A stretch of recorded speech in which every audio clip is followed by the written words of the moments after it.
Hi, welcome back to do Mixtape. So this video is a double header of two maps that I liked from a set called No End in Sight, which has not been released yet. It's by Zazer, who I did a previous video on, and Natural Chventi, I guess is how you pronounce it, Emil Brundage. And it came out, well, it hasn't officially come out yet, but most of the maps date from 2012. There was a beta release, and the last update, as far as I can tell, was in 2013. But yeah, so basically I really like this beginning area, by the way. This is kind of why I chose this map. But basically, the idea behind this set was to make things that are maps that are kind of like Doom the way it did, sort of in that style, but then expanded on. Zazer said that like the approach that he took to his maps was to make something as if it were a Doom the way it did map, and then break all the rules while he was doing it. So all of these maps definitely are heavily inspired by the originals, the original like Ultimate Doom, and you can tell in the sort of decorations and everything like that. But then there's also some stuff that seems fairly original in like, I mean, a lot of it is inspired by the original, and it can be hard to separate, but the emphasis on like flow that a lot of these maps have, the sort of non-linear nature, is definitely present in the original maps, but it seems much more pronounced here. So this first map is called Proving Grounds, and it's by Natural Chventi. And I guess, I mean, what I would say about this map is just the atmosphere and the level of detail and all the spaces is really what sets this set apart, much more so than, you know, Doom the way it did, because it was trying to go for some kind of accuracy. I mean, admittedly, you can say that, you know, it's still very much its own thing, and I think that it is, kind of, although, you know, that it is successful in other ways. But the thing that I like about this is it's kind of, they're going for their own thing. I mean, it's obviously inspired by that project, but they kind of embraced having more detailed environments and having like levels that are a bit harder and longer, and make it feel a little bit more contemporary, which is which in a way feels like more honest to me. And I will say, though not all of the levels blow me away, they're pretty consistent feeling, and both of these mappers like have similar styles. I guess the distinction that I would make with Natural Chventi it's a Natural 20, we'll just say, versus Zazer is his maps seem to be more like atmospheric. A lot of the maps that struck me the most in terms of like detail, the environments and lighting, tended to be his maps. Whereas Zazer's maps that I played, maybe that was less of a thing, but they were also more kind of structured and consistent. Like some of the Natural 20 maps that I played, they kind of meander a little bit. Like this map does a bit, but it's okay, it works, and I mean that's part of the style, I suppose. But the opening area and this area right there are really like the most striking, and then it kind of, you know, goes elsewhere from there. There's also, I mean, the one thing that I would say about in terms of taking inspiration from the originals is obviously these are more detailed, but you do see a lot of areas that recall stuff from the original maps, and I'll point them out as they come up. Sometimes it's like, you know, kind of reminiscent, and other times it's much more so. Like, there are a lot of side rooms in episode 2, maybe episode 2 map 7, that kind of recall this, parts of this map. And yeah, but it's more the idea abstractly. So there I missed that area, which is kind of unfortunate, because this is like the thing that makes it more similar to like I don't know, it's a little bit more tricky than I would say any of the other maps, but sort of the Sandy Peterson maps in the original Doom are. But that blue key is not required, and I have to hit those 2 switches in those areas, and I can't open them back up again. So this was kind of like a one-time thing, and I screwed it up.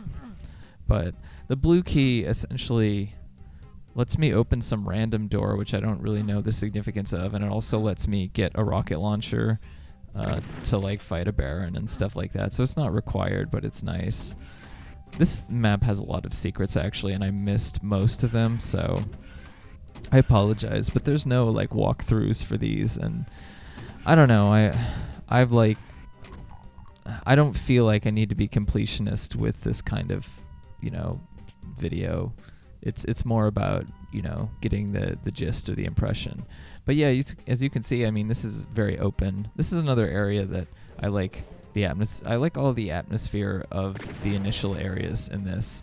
And I think like for somebody who's working on Doom 2 map design on a more like elementary level, this set is really good to look at in terms of the detail and texture of each of the areas, because there is like just a lot of richness there. And here there's a lot of attention to lighting, which is something that, you don't see enough of. I think that's often what distinguishes maps that I really like from other things, at least in terms of the environments, is lighting and contrast. And that's like does a really good job of it here. It kind of goes off of the spooky abandoned tech base a little bit deeper into the kind of almost haunted feeling. And then there are these oddities like that, which you would presume is a secret, but just opens up to a flesh wall. Presumably that's like something in the original game that would function as some kind of like foreshadowing or something, as far as like bringing in the hellish into the tech base. But here it's just kind of like whatever. It's just part of the oddity, I guess. I'm not going to say that the design is always perfect for these maps, but it does feel like the originals in a lot of ways, outside of being more complex and more difficult and with more enemies. It's still not too... I mean, I'm playing on Ultra Violence, and I don't die until the end of the next map, which is kind of a stupid death anyway. But... And this is Doom 1, and this is... Oh, okay. This level is called Proving Grounds, by the way. I don't know if I said that. And it's Episode 2, Map 2 of the set. And I think the Episode 2 maps, and the Episode 1, but I like the Episode 2 maps the most because I think they're really successful at what they're going for, and that style hasn't been imitated quite as much as Doom 1 Episode 1, so I like these windows that open up to make you view other parts of the map. I just think that there's a lot of attention to detail in this, and in that way, and because of the feeling of more consistency, there's maybe less variety than Doom the way it did, and less like excitement there, but the general quality is more consistent, and so I would probably recommend it over that. I mean, plus I do like the moodiness of... They get down like the kind of spookiness of the original game pretty well. Even the Episode 3 maps, which I think are like a little bit less successful, because the Sandy Peterson style stuff is like not so Sandy Peterson style. It's kind of like still somewhat in this style, but like the environments often feel like there's like a little bit less richness to them. There were a couple maps actually in episode 3 that I was looking at, but I decided that were both by Natural Venti. One of them was episode 3, map 3 of this set, map 5, sorry, which is like kind of a really bizarre one, inspired by Slough of Despair, episode 3, map 2 from the original and other things, at least as far as I can tell. Here's like, you need the blue key to open that, but it's just like a hell wall, rotating hell wall behind that, so I don't really know the point of that. Oh yeah, and these maps definitely have places, a lot of times where they'll warp you back to a specific place where you have to kind of, like the next map will warp you back to the beginning a lot. This map tends to warp you to this area a lot. I think it's like that's kind of a Sandy Peterson thing in his maps. So maybe it's a combination of influences. It's not quite meant to be. This beginning area reminds me a bit of the Crusher, actually, from Doom 2, which is designed by American McGee. So different designer, but similar like moodiness maybe. I like this opening a little bit better. It has a really strong sense of environment, and it kind of opens up in a lot of different directions. But yeah. Oh, and here's really nice too. These like little inlets are sort of like the beginning of episode 3, map 3, from the original Doom. And you do see a little bit more, some enemies that you wouldn't necessarily see in episode 2, map 2 of the original. Like a Baron does come out. Of course, there is one on episode 2, map 4, the original, but still, this is a bit more like, I don't know. It's a bit more difficult, or at least it feels like it. Not absurdly so. Not really what I would consider modern difficulty by the standard of a lot of sets, because I usually have a lot of trouble completing a lot of like Doom 2 WODs on Ultraviolence, and kind of give up because I'm not super into the heavy combat slaughtery gameplay. I like it, being more sporadic and based on individual encounters and things like that. And also like environments that are interesting. So here I got the 2 keys that I need. And yeah, this end part is like a little bit reminiscent of episode 2, map 2 of Doom, the exit area. But like I said, it's more its own thing. Like it definitely feels inspired, but it also feels like they're taking the things that are the most interesting to them about the original maps. I don't know. I do know that this the first map of episode 2, which was by Zazer, in this set, is a version of his map for Doom the way it did. And I think possibly this might have been, I don't think it's in Doom the way it did in a different form, but it's, I think this might have been a submission for it, but I'm not positive of that. It feels like potential submission that might have been rejected because of, I don't know, that the silly thing about like Doom the way it did to me is like I admire the I don't know if hubris is the right word, but I admire the like devotion to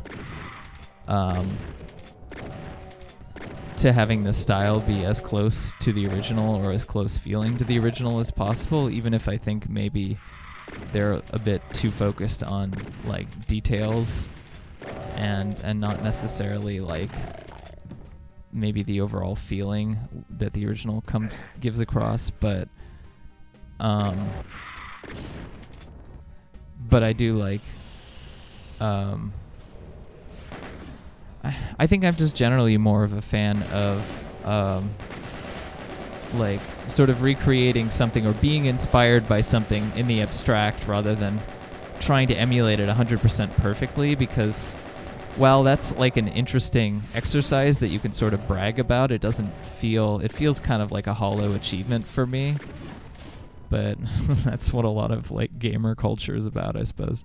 Those little side rooms are sort of like they're little toxic rooms, and they're labeled as such, which is neat. But they're reminiscent of little side areas in Doom Episode 2, Map 7 that have these little toxic areas. Yeah, and here I'm warped back to this room again, which is okay. And I like that area.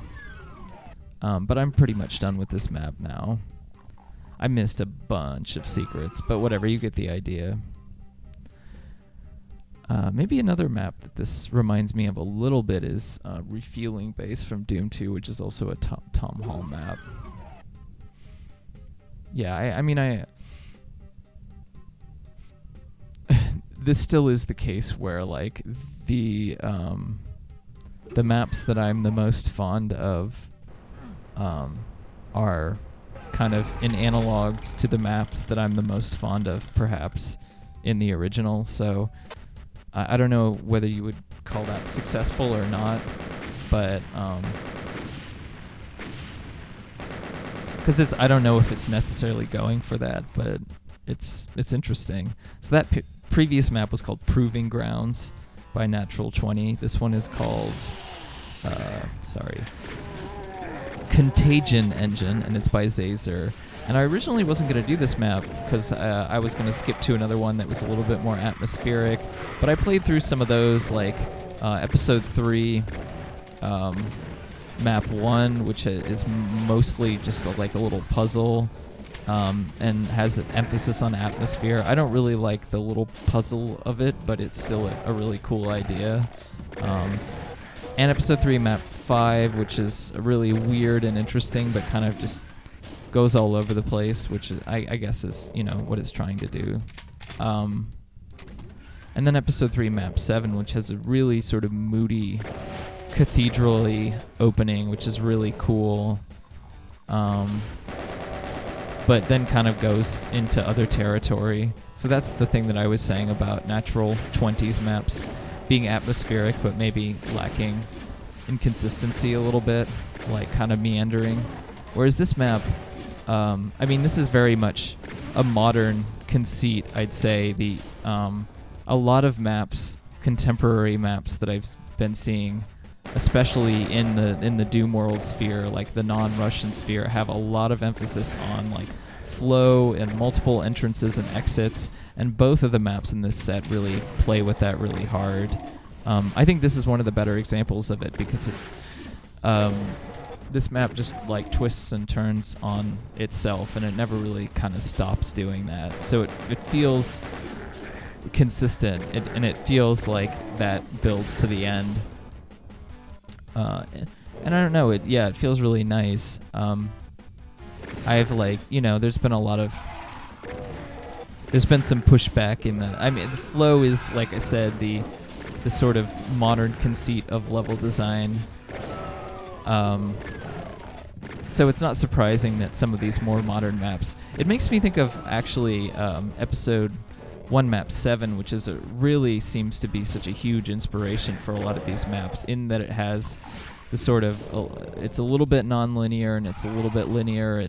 These maps are a bit more non-linear. It has a lot of just intersecting areas and hallways, and it feels very geometric and maze-like, but it all kind of comes to a central area. And that's like, that's a pretty classic map in the Doom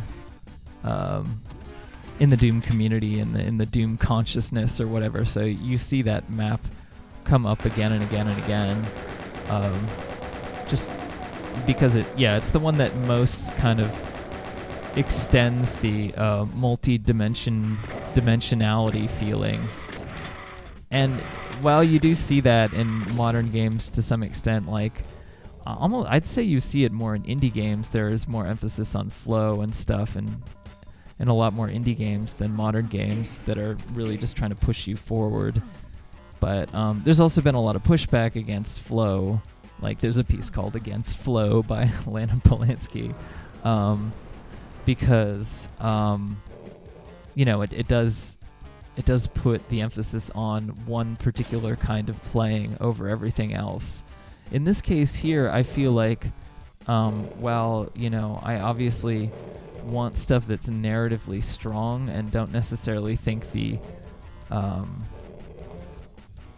commitment to flow, like, above all else is, like, really that good from a design perspective. This also is just managed to be really interesting. Each area has its own texture, and it does it it builds up. It still has, like, pacing and stuff. It does it in a way that's interesting and doesn't just feel purposeless.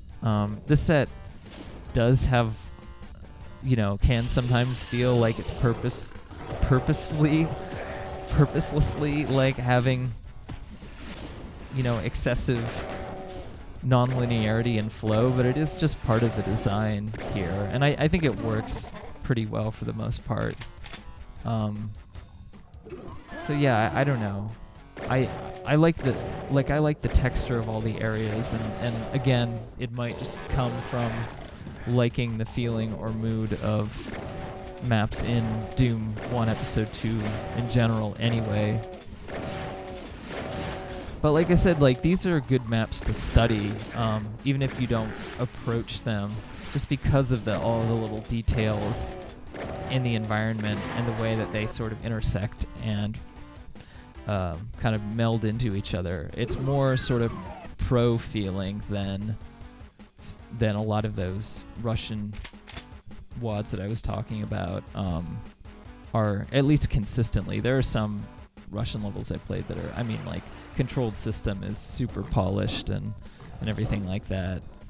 And it doesn't have some of the, like, environmental weirdnesses, which is stuff that I really like of other things. But yeah, this room is really neat too. There's a lot of stuff like this. It's just it could be just kind of a fairly boring room with lots of different little details, like a lot of modern sets, but the function is also part of the shape. Like, and the function serves a gameplay thing where you're trying to kind of get out while these guys are spawning in. So it adds a lot to it adds a sense of place and texture, and I think it's, like, something that you really don't often see in PWADs as much. You'll see it in the originals, by comparison, because they are trying to create something that feels real and feels textured, but a lot of times people making PWADs, they don't think about that. They think about, in the past, it's just, been about doing whatever, and then more recently, there's a lot of emphasis on the detail and making it look pro from the outside, but not necessarily making it function in a way that's interesting, outside of just making it look kind of polished and pro. I don't know. I've mentioned this many times before, but it does bring me back to when I was on ocremix.org, which is like a video game music arrangement site. I actually found it through John Romero's website way back when. I had the opportunity to tell him that in person at some point. So it's weird how things come full circle like that. But there was a lot of, like, I was interested in becoming a judge, and I never became a judge, and, like, it was kind of like, I don't know, something that I was really upset about at the time, although, like, it's one of those, like, things that seems fairly not important anymore. But there was a lot of, like, emphasis on, when we were giving advice to people about having it fit the standards of the site, which meant, some kind of arrangement standards, but increasingly just became a lot about production standards and not sounding too weird, or at least it could sound weird as long as it didn't sound amateurish. But so much of my favorite stuff from that site now is more amateurish because it's or at least idiosyncratic, because it's just people exploring their own ideas, and that's what the site felt like when it first came about in its first several years. And I think like so many people that I know who followed that site were paying attention during that time, and then it sort of became its own thing. It became really hard to get stuff on the site. The standards became really dominant. So the community is still going on, but it doesn't have that, like, it certainly hit it hit a peak at a certain point for a lot of reasons. Partly because when YouTube came about, people could upload their own stuff, and a lot of, arrangements that are on YouTube have more views than a lot of stuff that was on OC Remix anyway. Arrangements that are like chiefly on YouTube, and like covers and stuff like that became a lot more of a thing because it's more about spectacle. But I do miss, like, I think having that community with its own sort of codes and values, even though it was really unstable, was kind of neat to have. And like I don't know, there are lots of little micro communities like that out there, but I do think like the more that those standards sort of and professionalism came in, the more that it kind of tore apart that community. Whereas and the Doom community certainly was going in that direction for years, and I think the only reason that it hasn't been completely like subsumed by that is there's just so many people making stuff, and the interest hasn't really waned. I mean, it did wane at a certain point, but because of like indie games and everything else, like its popularity has stuck around. So even though like the dominant thing still emphasizes a lot of that stuff, you can still find stuff out there that doesn't do that, because the community is just big enough and there are enough people who are interested in it. Doom was really big, and I think that like says something about the kind of the resiliency of the game and that community. So I haven't talked much about that. I don't know, I feel like this level is fairly self-evident to what I'm talking about. It kind of just executes on...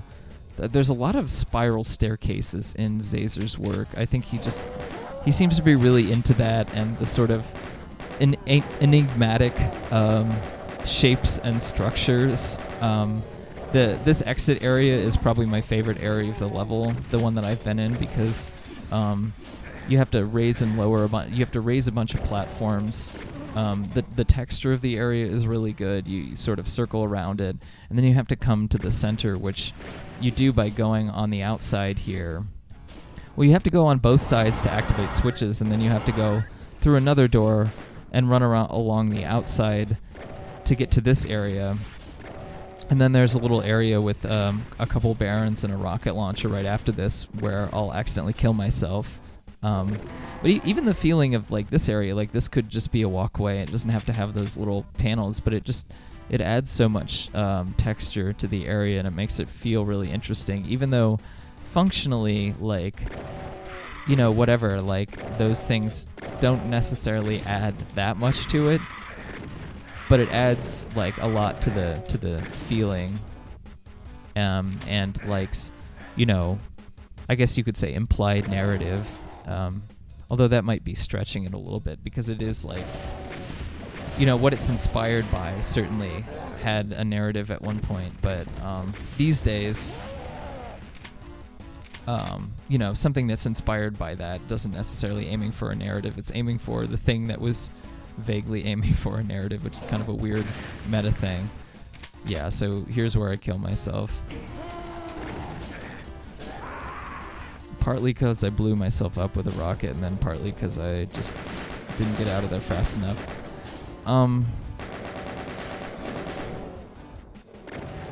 So yeah, like you see Zazer's ideas and concepts come up again and again, but he's really good at expanding them into like, I don't know, like they're like very complicated mathematical, strange mathematical formulas or something. He is kind of you can tell that he is interested in that, and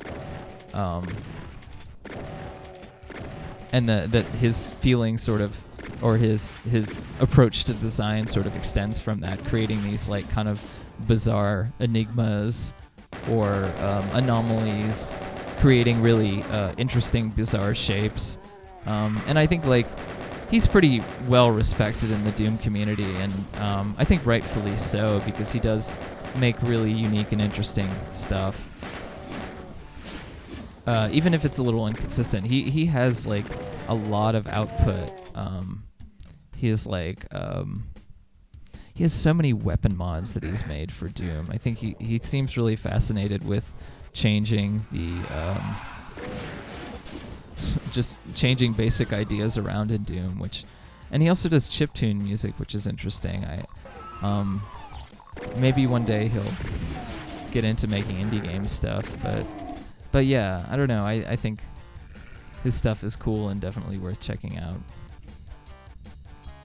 And I'd say that I don't know Natural 20's work too much outside of Doom, but the texture and feeling of and mood of his maps is really, really good.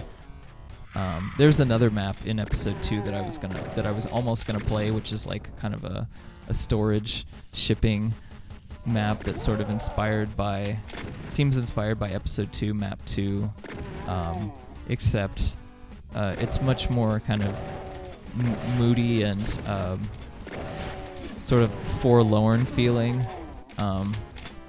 As far as someone to study, who makes really interesting the texture and detail of the areas that he makes, he's definitely a mapper who is someone who should be looked at and respected. And Zazer's maps do also have that feeling, but the Natural 20 maps have the biggest wow factor, I guess. Like, I skipped over this map until I actually played it, because I kept like getting to it the first couple times that I played through map 2. I kept getting to this map and feeling like I wanted to skip, and then feeling like, imagining someone watching my video and being like, or imagining myself watching the video and being like, hey, wait, what about this level?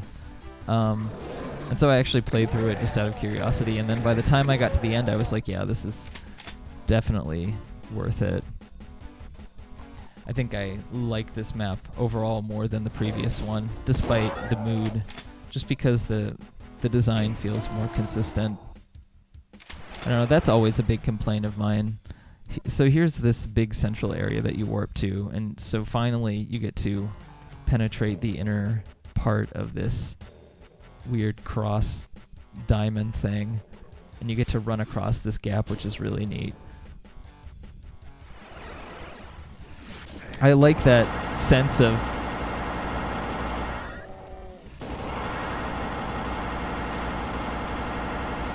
I just had to go back and kill him. That sense of adventure is something that I value so much, like exploring through environments, ending up in unpredictable and strange places. And that's something that is done so well in Doom, just the original Doom and Doom 2.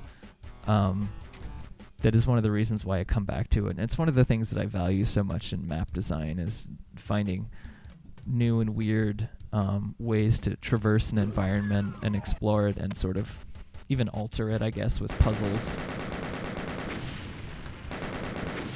So I think that the ending of this map really does that super well. And yeah, I don't know, that's about it. That's really all I wanted to show. I think I'm going to get into maybe a couple more maps that are outside of the Russian maps that I've been on a big kick of, and then go back to that. But I hope you enjoyed it, and yeah, hopefully got something out of these videos in general. And thank you for the RPS write-up, Alice. I really appreciate it. So yeah, have a good day.